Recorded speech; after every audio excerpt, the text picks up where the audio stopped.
Hey everybody, this is Ken. I'm that guy that likes to hunt. Conservative, maybe they would say I was conservative. In reality, I'm a constitutionalist.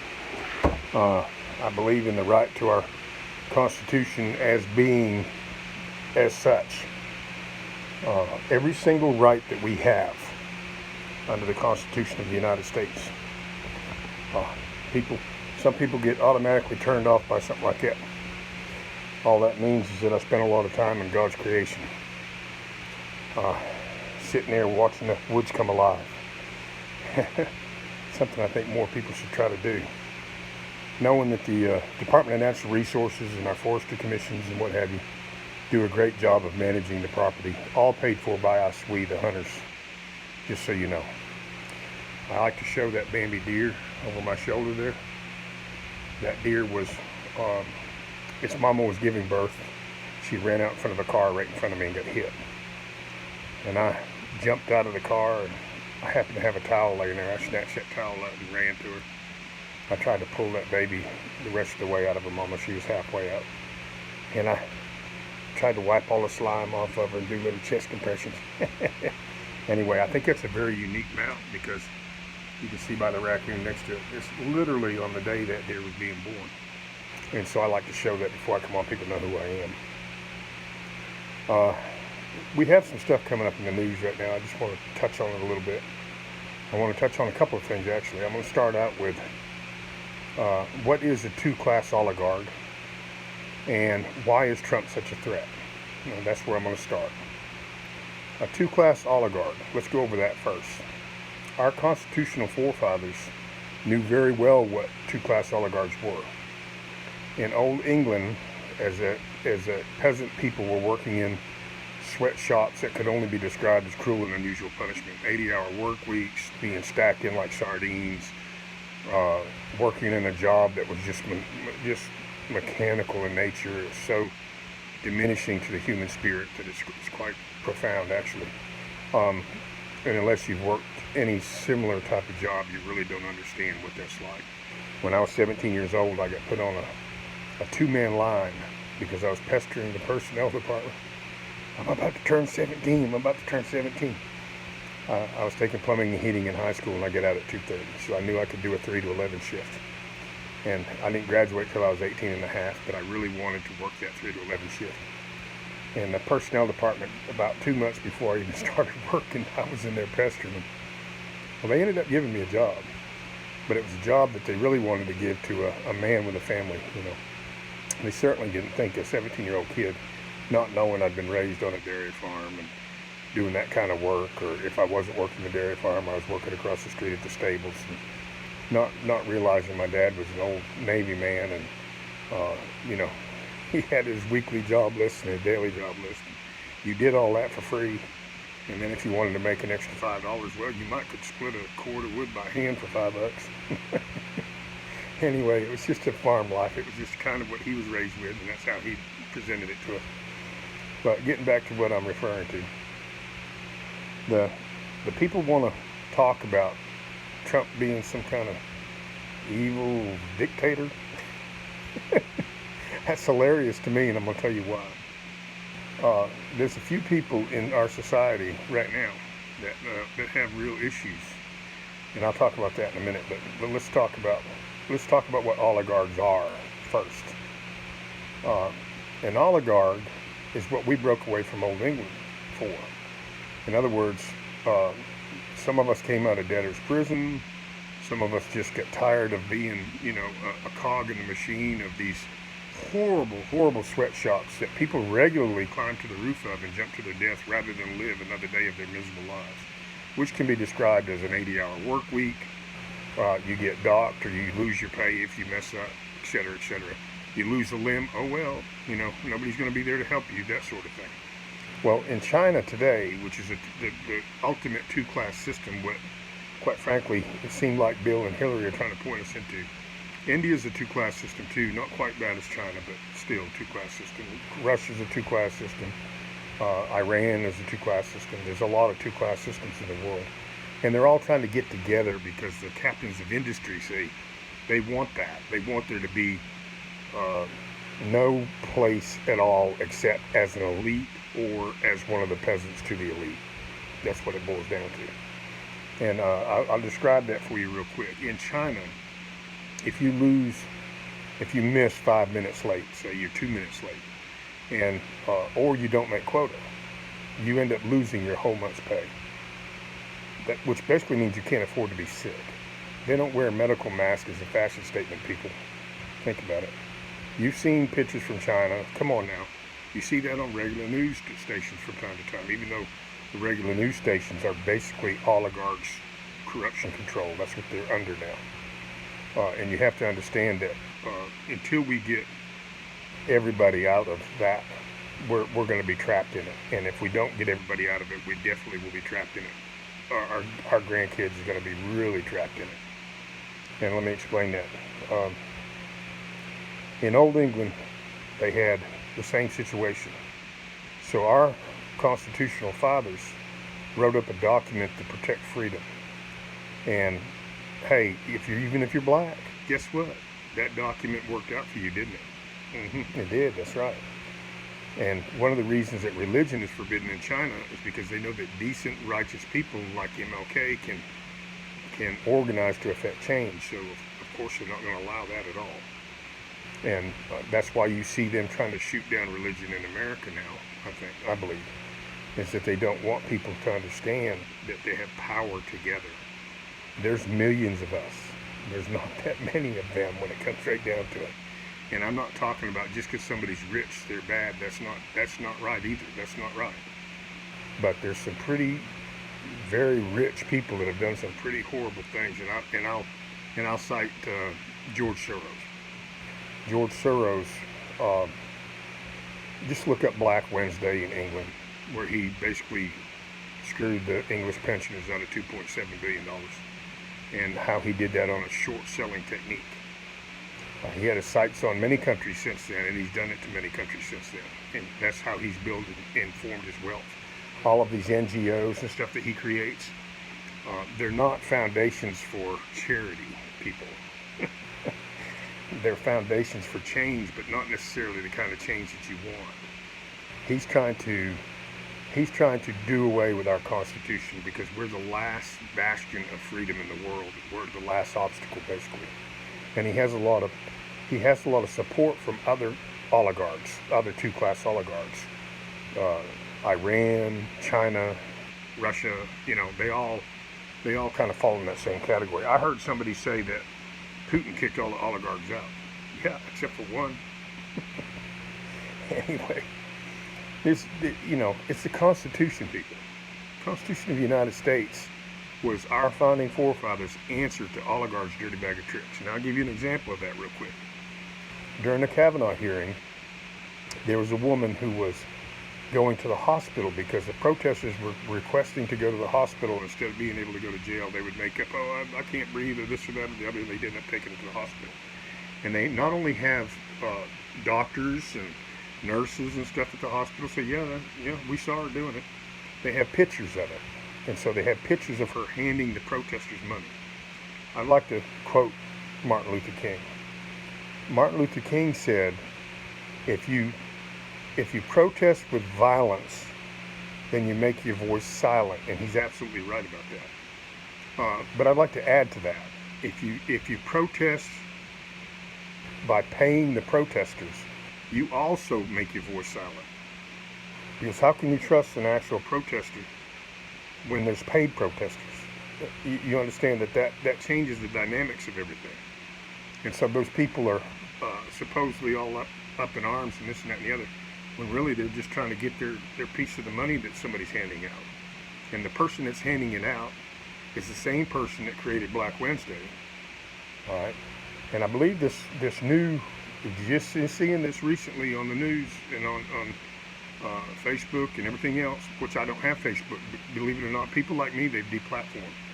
Because if I share a post, then it gets around, because I used to have a lot of followers. I had 7,500 people that would watch a post like I'm making right now. Right now, I'm lucky if 15 people see it. That's how much they've deplatformed me. And they're very tricky about how they do it. Like, you come off of Facebook for a day or two, and look, I got pulled off of Facebook right after I was showing a picture of my granddaughter with her black boyfriend playing in the pool. What is it that I was showing that was making you want to deplatform me? I'm just saying, it's, it isn't about that though. It's about these other things that I say. Our constitutional rights were an answer to every single one of those dirty bag of tricks. Like, you saw them paying protesters. You saw them with Blasey Ford. Her dad was in the CIA. His dad was in the CIA. Come on, people. Honestly, Anyway, you saw her doing what she was trying to do to Brett Kavanaugh. But you could tell, just like Beverly Nelson against Judge Roy Moore. A lot of people don't know about those circumstances around that, and maybe you should learn more about the circumstances around that. She claimed to have been raped, and he signed her yearbook, and then the yearbook that he supposedly signed wasn't signed from when it was supposed to be signed. It was signed exactly the way the divorce decree would have been signed. And yet there's a person who supposedly raped you. You're going to allow them to sit judge over your divorce? When all you had to say is there's a conflict of interest, and I guarantee you, if he had done it, he would have not wanted any dirty past to come up in his new polished off life. Which is to say, at the same time, he would have, if he knew he had done something like that, he would have made sure to remove himself from that case, just so that nothing touched on that. I mean, it's common sense, people. That's what people seem to be lacking nowadays. We got this mob rule mentality, and we don't have any of our own critical, logical thinking going on. And that's really, really a problem in the world today. People are not critically, logically thinking about just about anything. And it's sad, because it's destroying our Constitution. And our Constitution is our last bastion of freedom. It's the last hope for the world, really. If you ask yourself, well, okay, who do our politicians work for? There's only one legitimate answer you can come up with. They work for oligarchs, lobbyists, captains of industry. They work for those people. People. And even now the media, that's who they work for. There's 6 companies that run the whole media now. And so you have to ask yourself, why was Trump, who spoke the same thing for 30 years about what needs to be done in this country to straighten it out and what have you, why was he such a threat? Well, I'm going to give you the biggest reason right now. He owned a family business that catered to middle-class people worldwide. Let me say that again. He owned a family business that catered to middle-class people worldwide. You get it? Okay. The reason he's such a threat is because they're not headed towards middle class anymore. They don't care about the middle class anymore. They don't want the middle class anymore. They want to do away with the middle class. They want it to be like China. Religion is forbidden because decent, righteous people can organize through it. God forbid you get sick without family. Meanwhile, they tell you how many family members you can have. They don't wear medical masks as a fashion statement. They can't afford to be sick. They literally can't afford to be sick. If they miss 5 minutes work, or if they don't make quota, they lose their whole month's pay. That's the ultimate 2-class system. And that's what they're trying to get the whole, you can call the UN whatever you want to, but they are definitely oligarch controlled. That's what they're after. That's what they want. That's what they're going to get if we allow it. And that's how it's going to go down. So be aware. Know it's on the horizon. Know it's there. Know it's wanting to chew away at your Constitution. And they've already done a lot of that. They're listening to this post right now. They're deplatforming me right now. And the reason they're doing that is because we gave up our 4th Amendment right. And we should have never done that. And we should retrieve that now. And if we can somehow band together as Americans and everything that's going on. George Soros is bringing these people across the border for what purpose? Really? He wants to drive down the average person's wage. That's middle class, people. That's you in the middle class. He wants to drive it down to where you no longer have any ability to do anything besides go get the groceries to put on your table. And you may have to share your house with five people you don't know. I mean, it's awful. And I'll tell you the a byproduct of that people don't think about a reason, but it's all part of the same scheme and game that they have going on. And that is that there's been 600,000. All you need to know this is a world almanac. There's been 600,000 overdose deaths since the year 2009. It's up to 100,000 a year now. And I believe, and it's just my belief, but because of these circumstances and because I can ace the Mensa test and because I could see, if the arrows point to the X, I've always been able to see it. I knew that George Bush was doing what he was doing. I knew his daddy was doing what he did. I mean, I've always known. That's why I'm a constitutionalist.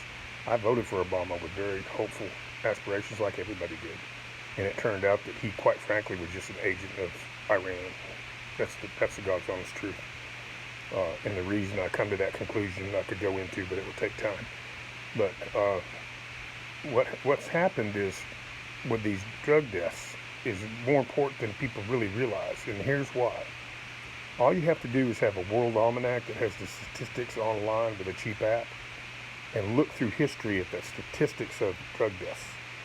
And then you couple that with the fact that we have whistleblowers in the DEA that were saying, yeah, we would try to prosecute these pill mills, and then they kept moving the bar up and up and up. That was the first step they had to do to get people into the mindset of, hey, if a kid sees his parents doing drugs, maybe he'll be more likely to do them. So et cetera, et cetera. So anyway, then they get the position now finally where they can actually weaponize what these kids are doing. A kid thinks he did a little cocaine. Hey, it's cool to be cocaine, right? Mm-hmm. Yeah. Only he just did 50 times a dose enough to kill 50 grown men. 100 times stronger fentanyl from heroin even. Oh, he thought it was coke. Oops, sorry, you're dead. He thought it was methamphetamine. Oops, sorry, you're dead. He thought he was doing a shot of heroin. Oops, sorry, you're dead. 600,000 since 2009. And here's the thing people don't see or get. I want to bring it up because it's important. During the Jimmy Carter administration, there was 57 hostages that we pied over for over a year. It was almost 500 days that they were held hostage. We're talking embassy employees. Jimmy Carter tried to effect a rescue attempt, and what happened was they didn't anticipate the fine sand getting up into the intakes of the helicopter. They weren't retrofitted basically the way they should have been. And so what happened is those helicopters messed up and it botched the whole rescue attempt. When that happened, Iran turned around and took those embassy employees that they had hostage, 57 of them, and they moved them around and hid them and what have you. So that was no longer going to be an option, try to rescue them. Our intel didn't know where they were at that point in time, basically is what it amounts to. And so what they did is they took, Ronald Reagan did something really brilliant. People don't understand it even to this day. Because it was, quite frankly, it was kept covert at the time because they knew that Americans, this is a different America than it was then. Americans back then would have never went along with us negotiating with terrorists in any way, shape, form, or fashion. Nowadays, I'll go into that in a minute. Anyway, what happened was Ronald Reagan told the State Department to tell everybody to get out of Iran. If you're American and you're in Iran, get out. If you have a job offer in Iran, no money's worth going there, stay away. And as he was doing that at the same time, he said, okay, he said to Oliver North in a covert operation, he said, they find out what they want. And so Oliver North made contacts with them and all to find out what they wanted. Well, what they wanted was an arms deal, and they wanted that contract to be ongoing and what have you. So anyway, Reagan says, okay. He said, but this is going to be the stipulation of that arms deal. We'll take them the biggest cargo plane we got, load it down. But we're going to get our hostages right on that first shipment. So they agreed to that. And so the 57 embassy employee hostages, which they knew they already had other Americans in Iran that they could try to leverage, and our media was gobbling it up. So they figured that would continue too. They didn't anticipate our media being sick of the hostage situation and not actually reporting on any of it after that. So all of the more hostages they had under Reagan never got reported on because the media was just tired of it. But anyway, what he did was he told everybody to get out that could get out. He told people don't go. It doesn't matter what they offer you. It's not worth it. You'll end up stuck there. Your family will be paying some sort of ransom, whether you can afford it or not. Everybody in your whole family might have to sell our homes just to get a loved one back. It's that bad. And so he was telling the State Department to let everybody know this. And then he did this covert sale of arms, which was going to stay covert, he thought. But as it turns out, it became known. And they went into Oliver North's office, and he was shredding the documents of the arms deal with his secretary, which is the same thing Hillary did that he got convicted on, which was try to hide government documents. Basically, it's 182370 or something, some code that I'm guessing at that code, but that code is a code in the U.S. You know, it's like Trump says, some guy took a picture inside a submarine, and he's doing a long period of time because of that. Same kind of thing. But Oliver North was a little bit different because he was acting under the president's orders and probably got pardoned. I'm just guessing he probably got pardoned because he did act under the president's orders. And so when it comes down to it, what Reagan did was brilliant for this reason. He tried to tell everybody to get out. And you have to compare this to something. I was a ransom hostage taker, right? And I had a knife at the throat of your child, and I was telling you, sign this contract or I'm going to kill your child. And you looked at that situation and said, wow, he's serious. He's going to kill my kid, you know. Then you might go ahead and sign whatever it is. It doesn't matter what it was. You'd sign it, right? Well, that's kind of what went on, see. This contract that was signed was immediately, as soon as the hostages were brought home, the assets that were put out in the contract, the assets for the amount of arms that we had given them, the assets of those that were involved with it, they were all frozen. So that's where the frozen assets came from. That's where they started. And then, of course, they had more hostages under Reagan, more hostages than every president since Reagan, and to the point of today where they had state sponsor of CARE and ISIL and ISIS and Hamas and Hezbollah and et cetera, et cetera.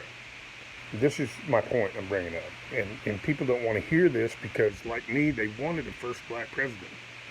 But unfortunately, MLK's dream was that we would judge a man on his character and not his skin color. And when it comes to Obama, we have failed MLK miserably. And let me explain that. The $1.7 billion that was taken to Iran for the Iranian deal, that money was not, it ended up being $150 billion altogether that he was trying to get over there. $1.7 billion was the beginning of it. For a long time, you didn't even hear that reported properly. That started out with, it was only $400 billion and it was going to be $1.7 billion. And it ended up being, $150 billion, and it started out with $1.5 billion. But anyway, so that money was not, people were saying, well, it was their money. It was frozen assets. It was their money to start with. No, it wasn't. Did you just hear the story I just told? Those assets were frozen because terrorists had 57, not just any hostages, embassy employees hostage. The assets were frozen because they were what? What? Terrorists. That's right, terrorists. Okay, so, you hear there's so much confusion, okay? But here's this old timer sitting here telling you, I'm 58 years old. I can remember John Dean that they brought up on the Hill. I can remember how knee-deep he was in so much corruption back then it ain't even funny. And I was 10 years old at the time. But I used to sit there at lunchtime on my lunch break and watch him lie through his teeth about everything. Everything. And so, it's how can he possibly compare anything that was going on with Trump with what happened back then? If anything, it's comparable to what Hillary and Obama have done. Truthfully, they used our security agencies, the CIA, to spy on their political opponent. That's what they did. Who's doing that now? Wake up, people, wake up. Wake up. And why are they doing it now? Why is it getting so intense now? Why are they flooding our border now? Why are they doing this now? Why are they doing that now? There's a bunch of these people are really scared because they know the truth can come out. This is why there was this campaign just recently to try to tell people, what you see with your own eyes and what you hear on video may not be true. You know, it's like saying I'm a robotic bot that's talking to you. And yes, they could take something I say and change it, I'm sure. But there's also a forensic evidence of that, and they can see it. So what I believe is going to happen, and you've heard it here first, okay? All the pictures they've taken with George Soros around the Beltway with sit-downs with Obama and other people, I believe they also have the audio to those photographs. So the film that you've seen where somebody just took a picture, some of that's video. And they've got video that matches the audio, and they want to show people what was really going on with Antifa financing BLM, financing Antifa. Antifa's supposed to be an anti-fascist organization. Can anybody tell me why they're acting exactly like Hitler's brown shirts? Beating up on people that speak out opposingly to them? I thought free speech is where people can have a meeting of minds somewhere in the middle and come up with a better way to go through the future. I didn't know that free speech meant you beat up the guy that you didn't want to hear. That wasn't in my school book. When I was a kid, we cared about our Constitution. They don't even teach the Constitution anymore. That way these kids don't know what they're throwing away. They don't know that this was the answer to the dirty tricks that they're playing on them today. The Constitution is the answer. Kids, go buy a Constitution. You can actually get it online. Get the Constitution. Read into it. See what the founding forefathers really had done. They'd studied every religion of the world. They'd studied every form of government in the world. And they tried to come up with a government that wasn't going to be persecuting any religion and wasn't going to be persecuting, and I'll say it to this day, there's a lot of good Muslims in America, lots of them. Right? And there's a whole bunch of radical Muslims around the world. It's the way it is. Did we make excuses for Timothy McVeigh? Did we make excuses for Eric Robert Rudolph? Which, by the way, I was really close to when that bomb went off. I left about 2 minutes before that bomb went off. That bomb that Eric Robert Rudolph placed down there at the Centennial Park in Atlanta, we were there that night. My ex-wife and I were there. Had we not left right when we did, we might have been part of that. But we don't make excuses for the Timothy McVeighs or the Eric Robert Rudolphs or the Ted Kaczynskis or the, we don't give them, we don't give them a platform. We don't allow them to disrupt our American way of life. But how can some of these people coming into the country even understand that American way of life when they don't even get taught the Constitution, which is the main thing that happens if you come in here legally? You're taught our Constitution. You're taught how it's the answer to the oligarch's dirty bag of tricks. You're taught how it's the one thing that keeps you free. And it is the one thing that keeps you free. And then you have the same people who are, rubbing shoulders with the same oligarchs that want to hurt you, want to get you into a two-class system. And they're saying stuff like, I'll give you an example. Silicon Valley, they cut deals, and it was probably a deal they couldn't refuse, honestly, when it comes right down to it, because there's some really nefarious people in our government. And so they cut deals bringing all kinds of people in from India. Let me tell you the result of that. I had an invention, which was taking the gunshot detectors that already exist and putting those gunshot detectors into the schools and having a room that's bulletproof with bulletproof glass and sheetrock, and maybe marrying that with the same concept that Governor Kemp has for his pilot program for safety schools. But anyway, it would be a way where a teacher could open up a safe, but only if a gunshot went off. And in other words, they do it in the cities. They read it, they GPS locate it, they find where the gunshot was. Often people don't even call the police because they're scared of the police now because of the way they've made everything. This is what they've done to us. They're trying to make us scared of the police. That's absurd. And you're talking to somebody who testified against a police officer. So just so you know, in a murder trial, if you hear a gunshot go off and you go hide in the corner when you should be looking out the window so that you could help your police, because we create our own environment, period. And yes, there are corrupt police officers. There are. And there's a whole bunch more of them that are not corrupt, just so you know. And I lived through that. I know exactly what it's like to come out, step forward, and put yourself right out on the line. And, you know, all they got is a federal witness protection program, which means you can't even see your own children. I know what that's about.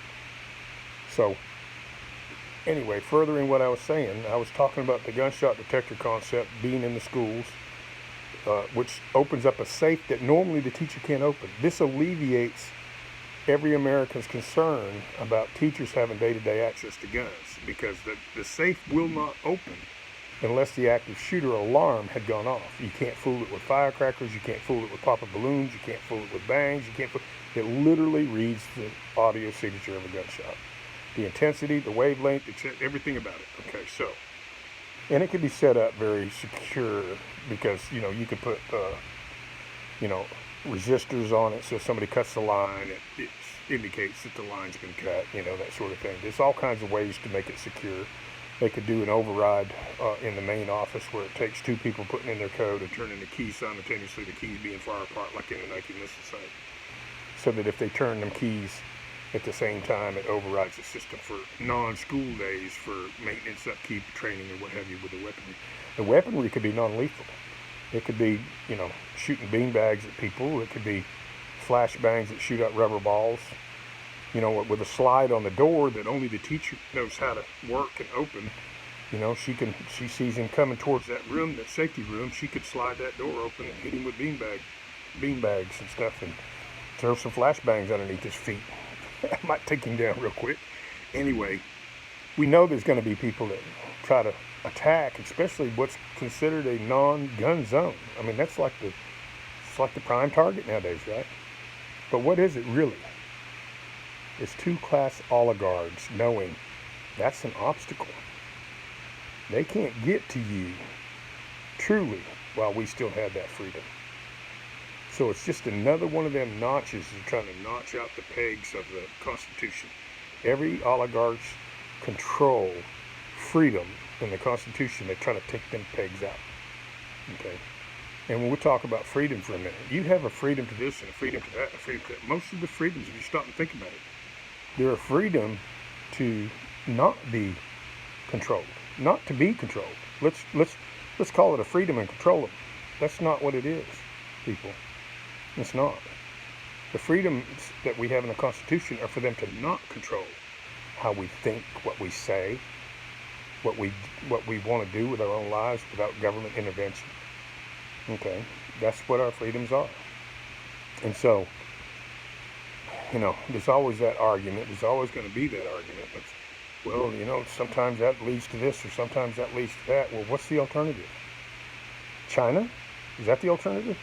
I think I'll stick with American constitutional freedoms. Just saying. You guys can play it any way you want. I'm going to be dead and gone before I'm able to see the results of all this stuff, probably. I hope and pray anyway.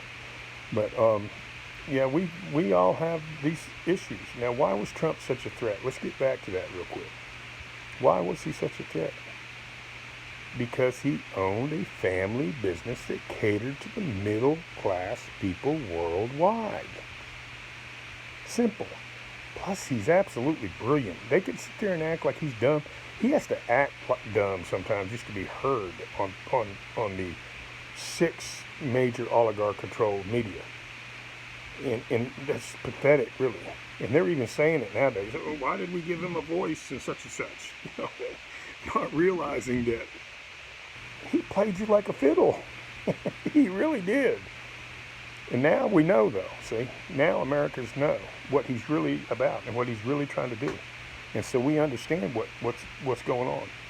And so that brings me to another topic of the day, which is just recently they're trying to say that what you see with your own eyes or you hear with your own can all be digitally done. That's true. It is. It's true. But if it's done, it leaves forensic evidence that also can be discovered. So, what I believe this is going to turn out to be more than anything else, and y'all will see it. You'll see it. And here's an example. George Soros started the whole Black Lives Matter movement with getting the right people in the right place to do what he wanted them to do. He wanted to gaslight America. Look up Black Wednesday. Look up George Soros 60-minute interview, full on YouTube. Get a feel for the guy and what he's up to and what he's done his whole life. And understand that his whole life, all he's ever done is he gets a whole bunch of money invested in any society, and then he creates havoc so he can short sell. And then when everything's really low, he goes back in at pennies on the dollar. That's what he does. That's what he's always done.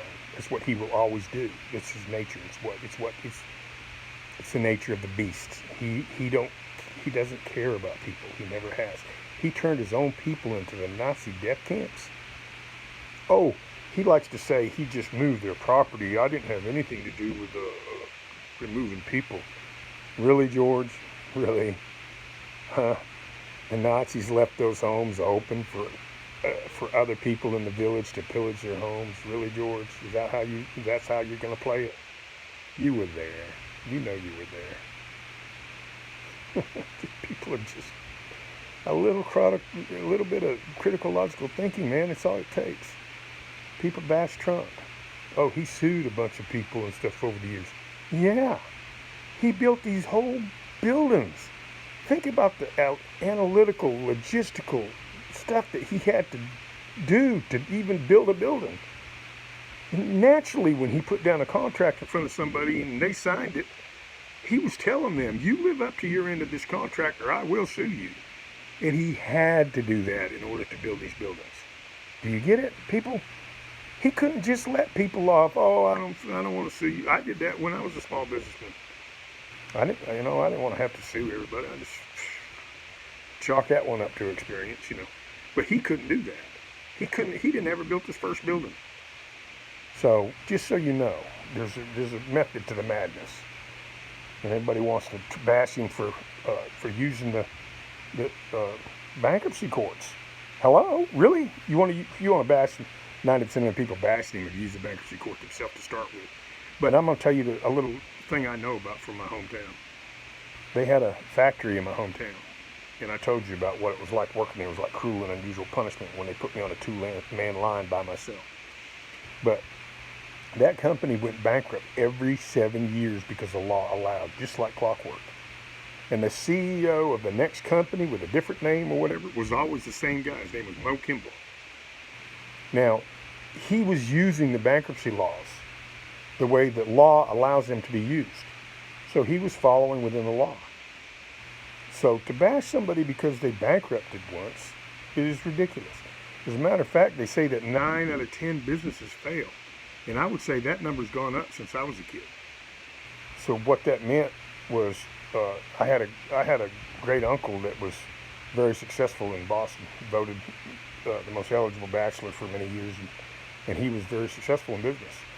And when I had my first business fail, I was kind of down in the dumps about it. And I was telling him, I was doing all the screen printing for the Vietnam Veterans Motorcycle Group, and they took on a new president and it switched everything up for me. And so I used to sell my stuff to old sergeants, Army, Navy, and there was like 6 stores around Atlanta, and they would buy whatever I did for the Vietnam Vet Group, they would buy too. And I was a little bit down in the dumps about that little sideline I had that was a pretty good little gig, And he said to me, he says, Kenny, he says, that's one failure. And he was right. I later on went on to, open my own business doing tree work. And the only complaint I've ever had about that is the fact that I got to compete with cheaters. That goes back to the border people. Okay, the blue collar guys like me in this country, we've been, I'd say a nasty word right now, we have been crapped on because of what they've done with this open border. And I'll explain that. Okay, I had to compete with a guy who was willing to pay $4 or $5 an hour to 20 Mexicans to get the job done.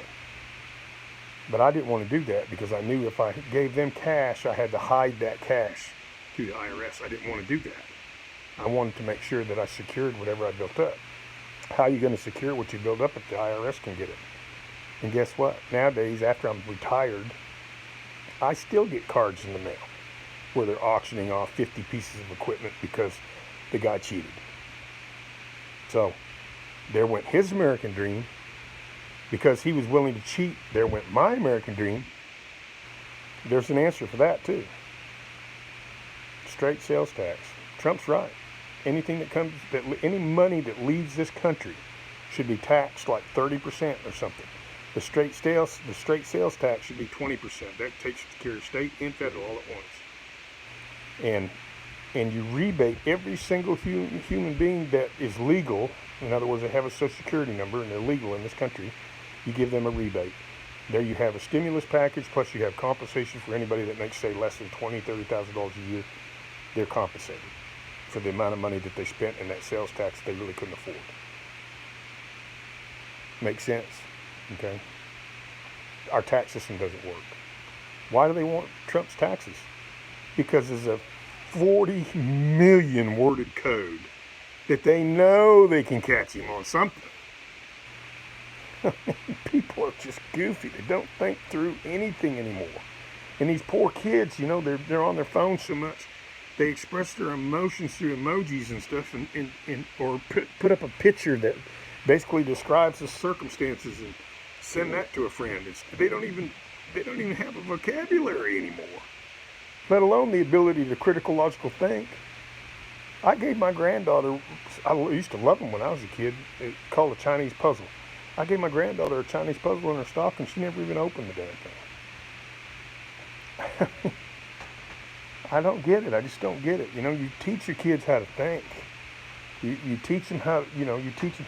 And I wasn't great at English, you know. I did good in my sophomore year, and then I figured out how to get around it, and I got around it. But I thought I was going to be a plumber, and so I was going to focus all my attention on that. And I got straight A's and B's in that class. But my point being, they don't even teach any of the stuff they used to teach us. The Constitution was taught, history was taught. These kids don't even know any of this stuff. They don't know any of it. They get out of college and don't know it.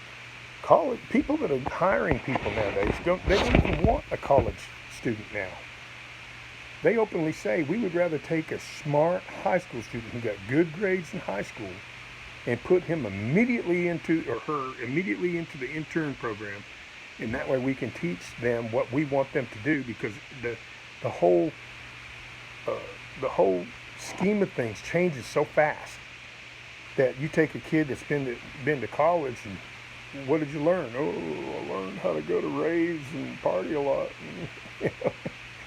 I'm just saying, So these industries, captains of industries, have figured it out. That's not who they want. They want somebody who they can teach and train to do what they want them to do. And everything changes so fast that they figure, well, if we get one that catches on good, and we know we'll catch on good, but we can move them into a different position if we need to, and so on and so forth.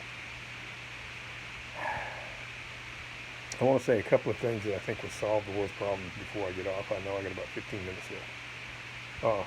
One is carbon issues of the world.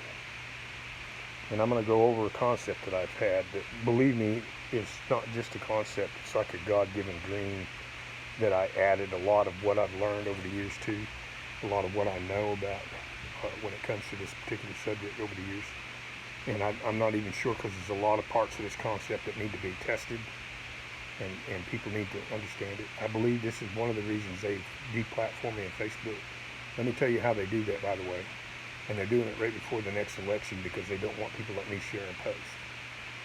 What they do is they screw your Facebook up so bad that you're just continually trying to get your Facebook back up and running. And then they claim that you got way too many accounts. That's how they're getting rid of people on Facebook. And so that's it in a nutshell. You can say a couple of key words and they'll just shut you down anyway. So, you can say anything that they don't want to hear, and they'll get rid of you. That's just the way it is. But what they're getting rid of is people like me. Okay? I'm a constitutionalist. They're getting rid of me. But I'm also a guy that can ace a mensa test and has some pretty brilliant concepts sometimes. I had to keep, where Trump had to keep 50 balls in the air running his business, I had to keep 10 or 15 balls in the air my whole life, just to have my business come out where I had the equipment I needed, and everything was working properly, and the guys were paid on time, and et cetera, et cetera. So I'm gonna talk about this concept real quick for people so they'll understand what I'm saying. We should have desalination factories around the world that are dome covered, but virtually unsinkable. And on the walkway of those domes around them, there's a way for the water, the waves of the water, to come and hit it and run down through a graded platform to a pinwheel generator. And the pinwheel generators that catch the waves can also be underneath the platform that's anchored to the center. And they can also have pinwheels underneath the platform that catch the ebb and flow of the tides. So the energy that you get for the desalination process comes from ocean's energy. Now, what happens with that water?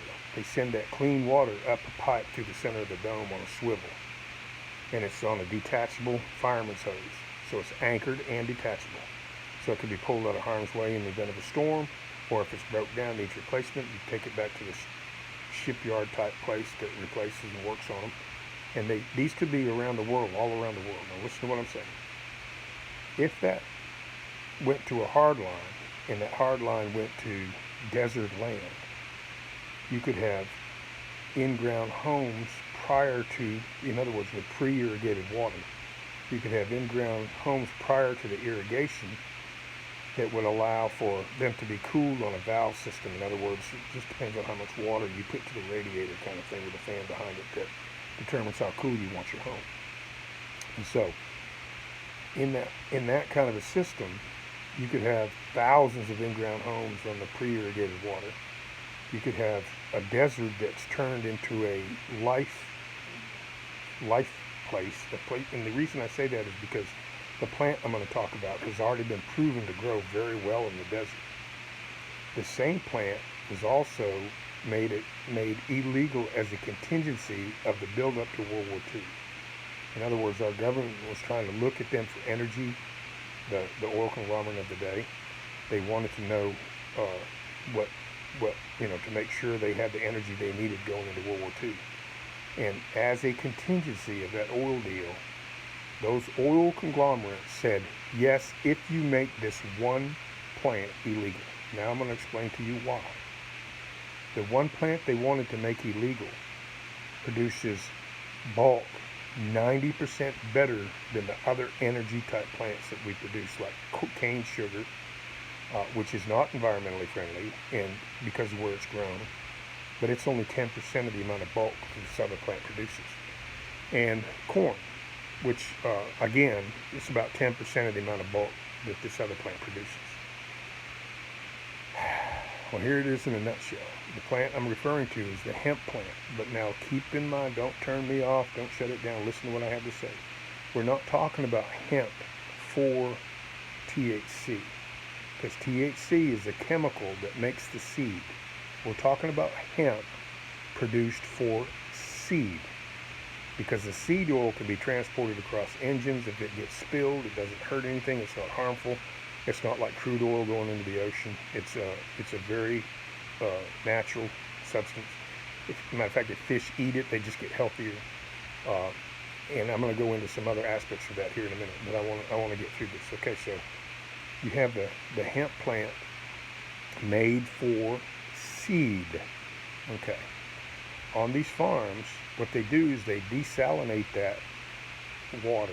They send it thousands of miles inland to desert farms where they've already proven this plant grows very well.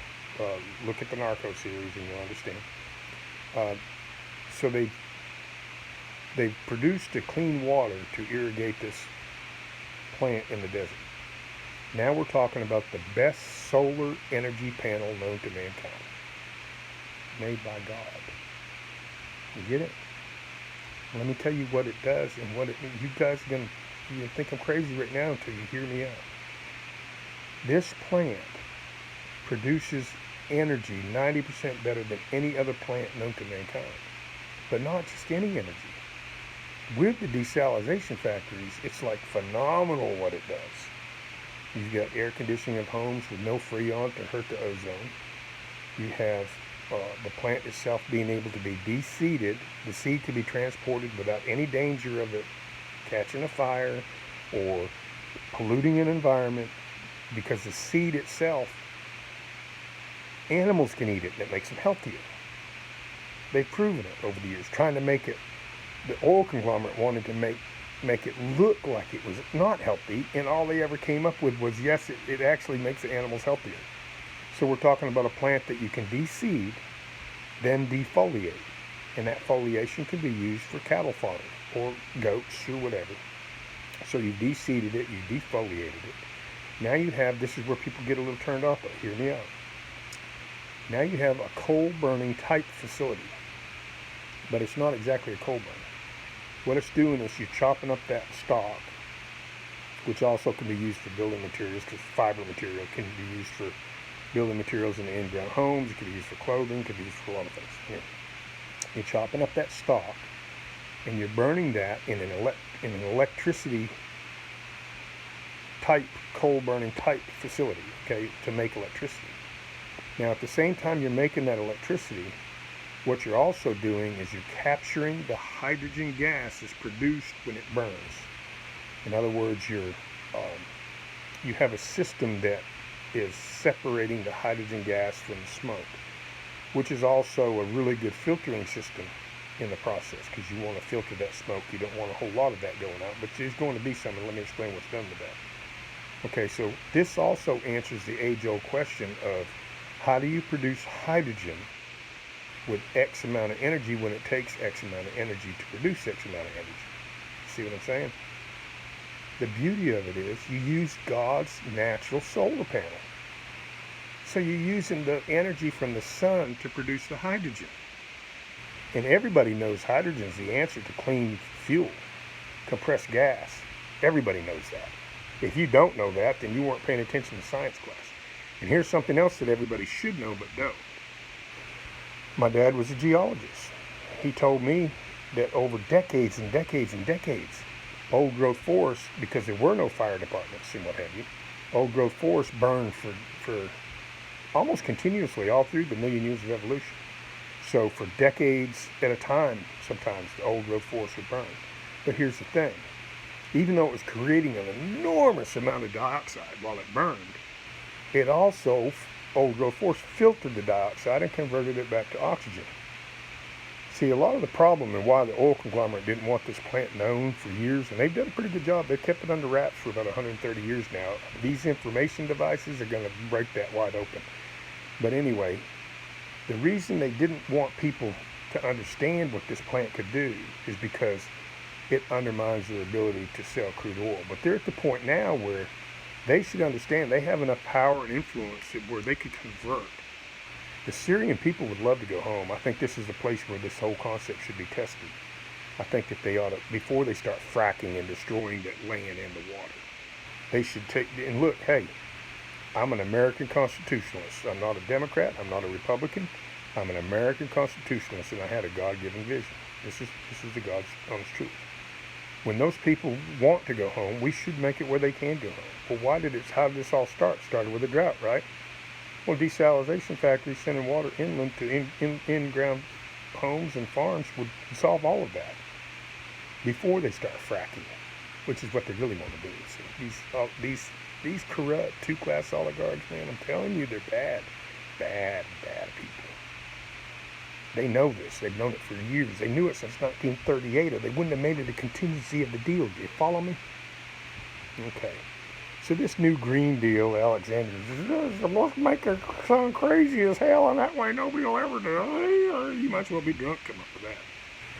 What I'm talking about is a feasible, doable desalination plants that are interchangeable, can get out of harm's way, just like they currently do with oil derricks. They can tugboat them out of harm's way and get them out of there when they think there's something coming. Okay.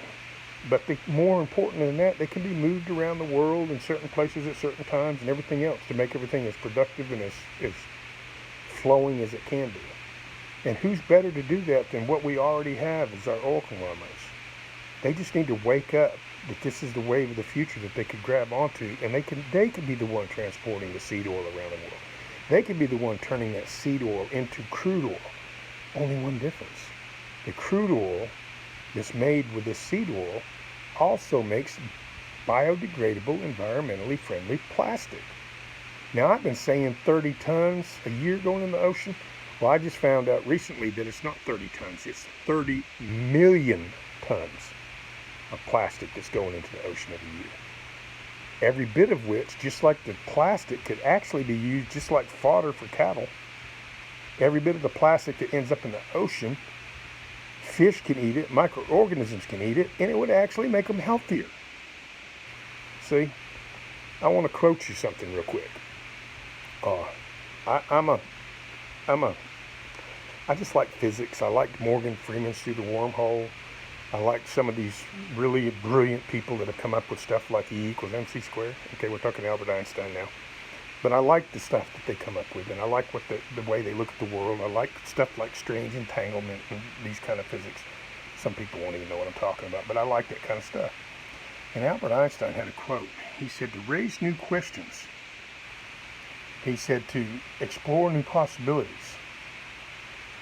He said to regard old problems from a new angle. This is what my concept does, all of this. And I'm going to break it down into 7 bullet points, just so you can understand it real good. I know I'm kind of running out of time, and I want to try to break this down into 7 bullet points. So the seed oil can be transported around. We know that. It won't hurt if even on the ocean, if a tanker gets a hole in it or goes down or whatever, the seed oil in seed form won't hurt a thing. Okay. So this is what I believe this concept can do. One is it can get energy from the ocean in a way that it is best applied would be with desalination factories. So that produces 2, which is clean water. And then we have in-ground homes that are free air conditioned, that are also made with material from the hemp plant, which is very fibrous and can make material to help build them homes. And then you have, that was 3, ozone-free air conditioning in in-ground homes. Then you have 4, which is energy from burning the stock. Now that's the one I didn't talk about a minute ago, but I'm going to talk about it for a minute right here. You're creating electricity in a coal-type burning facility. We already talked about the other aspect of that, but this is an aspect I want you to understand.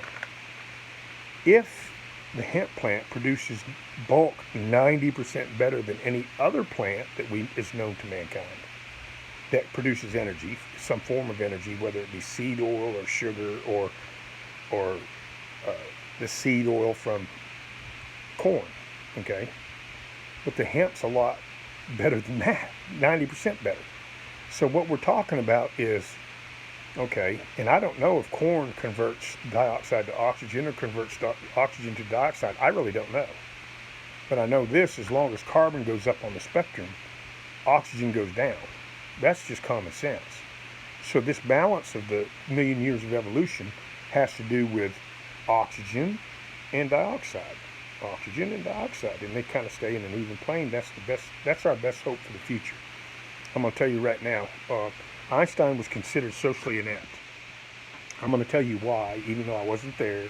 I can't say for sure this is why. I can only say that this is what they like to cite for the reason that they think he was socially inept. He wasn't, but let me explain it to you. He was at a dinner party. He had a gracious hostess. They were going around the table asking people, well, what do you like in a woman? Einstein says, or first of all, one guy says, I like women that have legs that go all the way up to their butt. I like that. I like legs, Another guy might have said, I like women that have some cleavage. Next guy might have said, well, I like a woman that intellectually challenges me, someone that's equal with me on that level. I really like that. That would be me. But anyway, it came to Einstein. And without a blink of an eye, he said, give me a smelly woman. Oh my God, the hostess was in shock. Everybody at the table was in shock.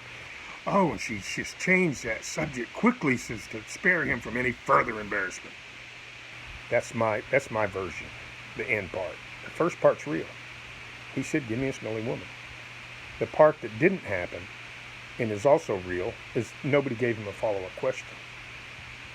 Now I'm going to tell you what would have happened had they given him a follow-up question, because I can ace the mental test, and I can pretty much tell you where this is going.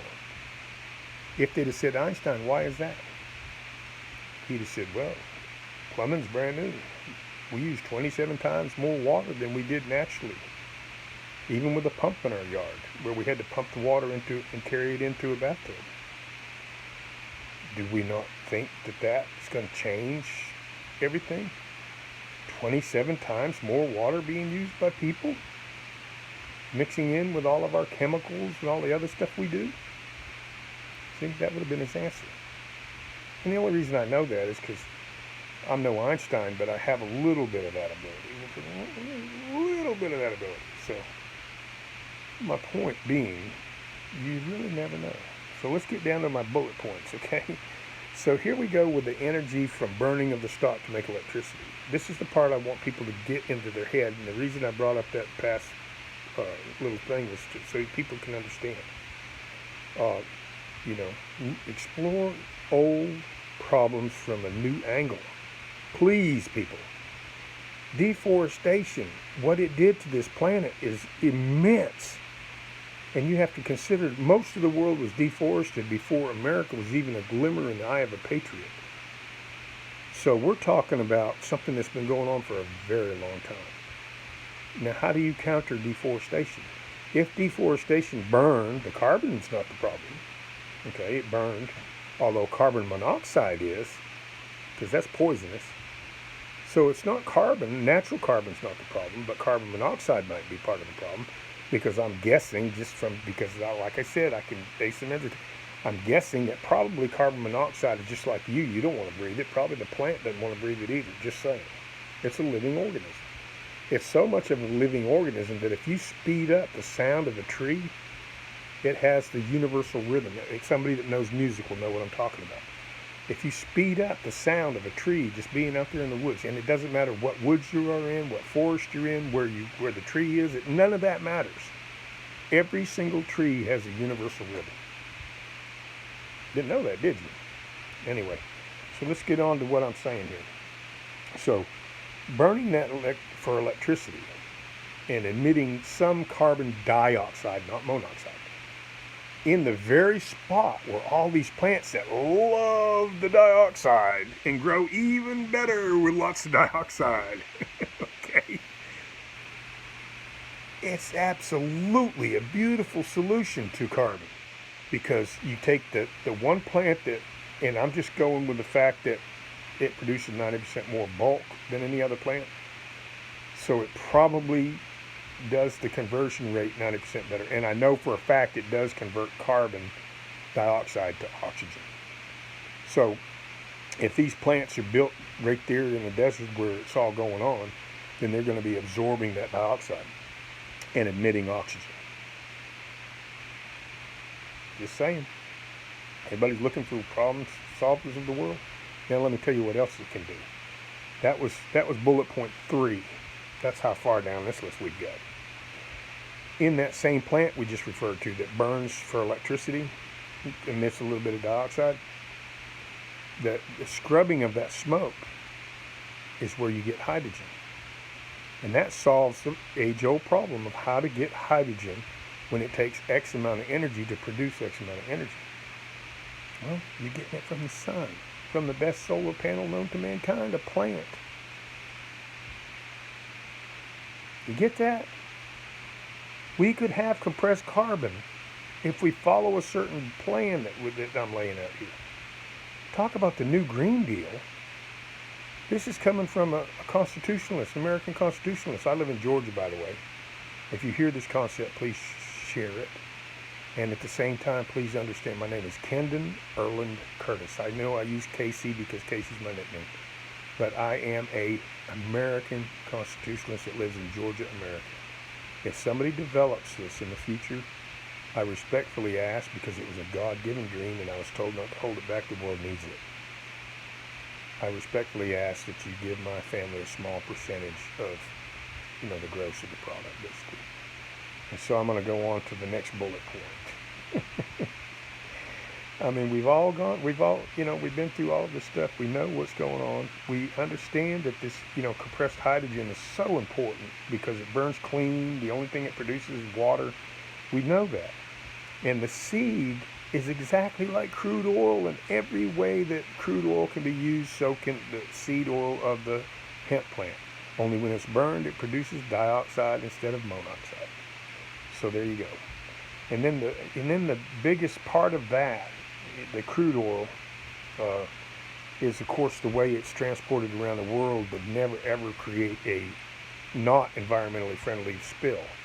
Every spill of this product would be environmentally friendly. Birds will eat the seed, fish will eat the seed, microorganisms in the ocean would eat the seed, and I'm going to save the best for last. It produces, the oil from this plant produces biodegradable, environmentally friendly plastic. 30 million tons a year of it. Okay? How many deserts do we have that we could have flourishing green deserts to make up for them old growth forests? Yeah, I know. I get it. Some people have been asleep so long they don't even know how to wake up. Talking about, we're going to build some sort of way to get to Hawaii without using fuel. I'm sorry, but it's funny to me. How did people get so dumbed down? How did America get so dumbed down? Meanwhile, the perfect answer is staring them right in the face. Every desert, and you're gonna do it just like you do new subdivisions today. You leave a strip of trees down there, so that the natural animals that normally would live in the woods still have a way to get around through there, birds and what have you. You do the same thing in the desert. You leave certain areas. And I know there's going to be people that live in certain states where they've legalized it that are going, oh my God, my sense of me, he's talking about ruining my. No, I'm not. All of that can be worked out too. In other words, it can be a barrier between your crop and the seed crop so that the germination for the seed crop doesn't affect your plant. Just saying. So take it into consideration, people. Please, please. You're looking at fodder for cattle or goats. You're looking at our oceans becoming healthy because even the plastic that does get put in them is edible by fish. Microorganisms can eat it. The oceans become healthy again. You're looking at what a lot of people don't even think of and don't realize it. Maybe some of the issues that we have with our ozone layers and our greenhouse gases that they like to refer to are not about carbon so much as they are carbon monoxide. If our forests burned constantly for 1,000,000 years, it's common sense, people. Do what happened during 1,000,000 years. The same old growth forest that burned ate that carbon and turned it into oxygen. Hello? McFly. Look, I love y'all. God bless y'all. This was a God-given concept to me. I woke up in the middle of the night with a dream that put it all together. A lot of this information I've known most of my life, some of it. And I just, I haven't tested. Things need to be tested to make sure. Is there a difference between monoxide and dioxide as the way it pertains to the conversion rate? Is it that the conversion rate does correlate? And I'm going to tell you, common sense tells me yes, it does. But does the conversion rate correlate to the bulk production of the plant? Which we know for a fact the bulk production is 90% better than any other plant on Earth. The closest energy producing plants are like 10% of that bulk. So, but you're thinking about oil spills? Solved. You're thinking about air conditioning freon? Solved. You're thinking about being able to transport it all over the world without any hitches or problems? Solved. You're thinking about hydrogen gas. How do we produce that when we got to deal with X amount of energy to make X amount of energy? Solved. You're thinking about all of these different energy problems. Solved, solved, solved, solved, solved, solved, solved, solved, solved, all in one concept. Again, my name's Kendon Erland Curtis. I live in Georgia, America. I'm a constitutionalist. I'm not a Republican. I'm not a Democrat. And the Green New Deal is crap. But this isn't. This is science-based. Look into the future, man. That's all you got to do. I love y'all. God bless y'all. And please, whatever you do, love your neighbors. Love those people. Just like Jesus said, even your enemies, they'll come around. It'll happen. They'll come around. But right now, don't trust Iran. We'll see you. I love you.